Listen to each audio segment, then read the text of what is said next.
Ассалаумағалейкум, мен бүгін сіздерге Жиренат деген өлеңімді оқып берейін. Сауда жасап жүгірген мен шетелге, бара алмадым, көп болды ата мекенге. Телефон кеп қалды міне әкемнен, не дер екен, ұрсар әлде, кекер ме? Алейкссалам, амансың ба әй балам? Сенен хабар болмағалы қай заман? Нән қалада ұмыттың ба әкеңді? 40 шоқпыт кигіз үйді жайлаған. Ал өзіңді мазалаған себебім, көзім барда көрейінші деп едім. Қоян екеш сағынады қоян да, қанжығада көрісетін көжегін. Жоқ, әке, мені ағат түсінбе. Күндіз ойда, жүрсіз түнде түсімде. Қарбаластап кеттім мүлде, қазір мен уақыт жоқ ауыл жаққа түсуге. Қиын болды, әке қазір жамбағыз. Демалыстың ауылы да қалды алыс. Қайда барсаң туралау, қайда барсаң қазыналық дағдарыс. Кешір ұлым, рас сені қинадым. Ойлағаның дұрыс салай үй қамын. Ал әкеңнің сатылды мал мүлігі, екі ағайда жоқ болды бар жиғаным. Сатты шешең білезігін жүзігін, бұл өмірде қалмағандай қызығым. Жиде бақты майға бердік, атызды Жиренатты сата салдық біз ұлым. Әке, не дейсіз? Бәрі жалған, қалжыңдадым дегейсіз. Баламай, қалжың менің нетеңім. Өкініштен өртеніп те кетемін. Шешең көнне зіннаттарын сатқанда білдім бәрі тым баянсыз екенін. Қасарса қарсы жүрер дауылға, бір қайсарлық бар еді ғой қаныңда. Анашымның жүзіктерін сатардай, не болды әке? Не болды әке ауылда? Ауыл өзі емдейміз деп алғашта, өкілдерім оңды солды салмас па? Күндіз басым көтертпеді, ал түнде шеге төсеп қойғандай боп жамбасқа. Шақырғанда кір айы кетіктің, нәлісімен жер тырналап етіктің. Мен тырмысып жатсам жарық жалғанға, шекарасып сауда жасап кетіпсің. 2 ай бойы көзім өспе шыққалы, шыққыр жаным шығып барып шықпады. Ал жалғыз ұл хабарласпай кеткен соң, барын сату оптанаңның ұққаны. Не дейсіз деп мен өкіре құладым. Қағас естіп қалған жоқ па құлағым?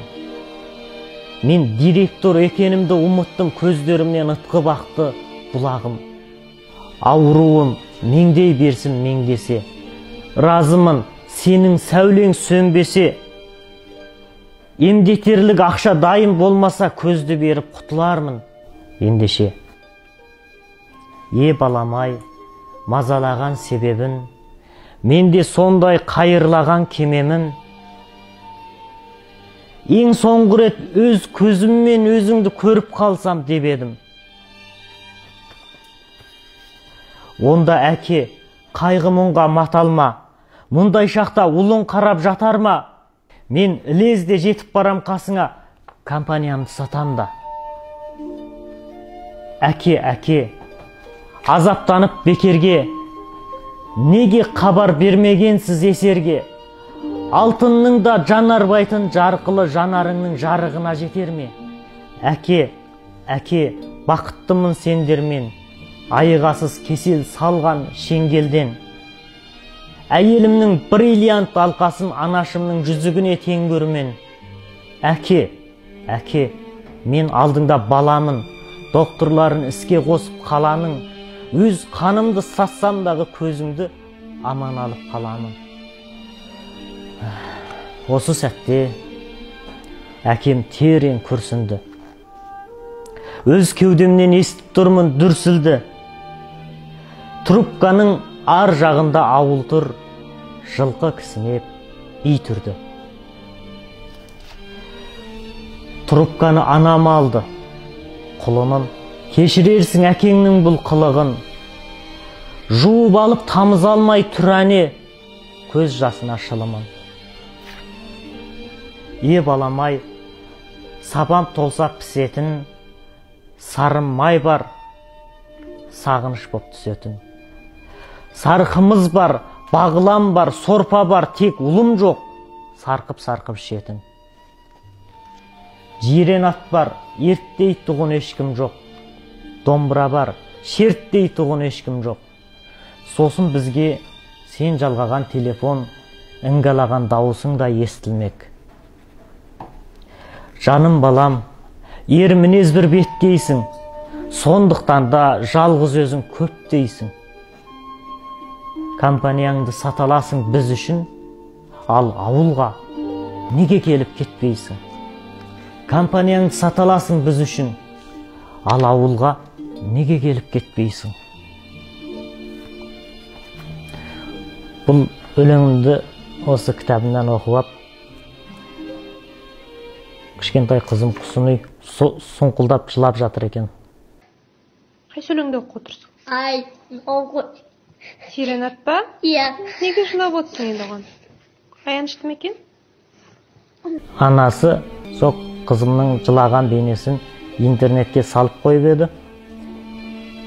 Көптеген адамдар маған осы Жирен ат деген өлеңді оқып берші деп өтінді. Сол өтініш бойынша бұл өлеңді оқып отырған жайым бар. Ешқандай бодау тілемейтін, қарымжы күтпейтін жалғыз махаббат болады. Ол ана махаббаты. Ол ананың балаға деген жүрегінде жатқан ең ұлы махаббат. Біздің халық ата-анаға опалылық жағынан бүкіл әлемде алдыңғы орында тұрады.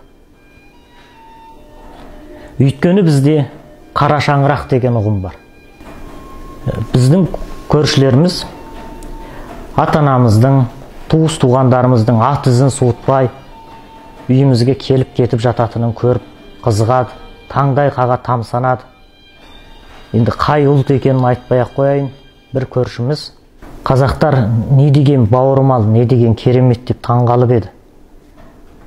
Сөйтсе баласы мектеп жасына түскенше, туылғаннан тартып мектеп жасына түскенше, көрші қалада тұратын атасы бір ретте келіп көрмепті.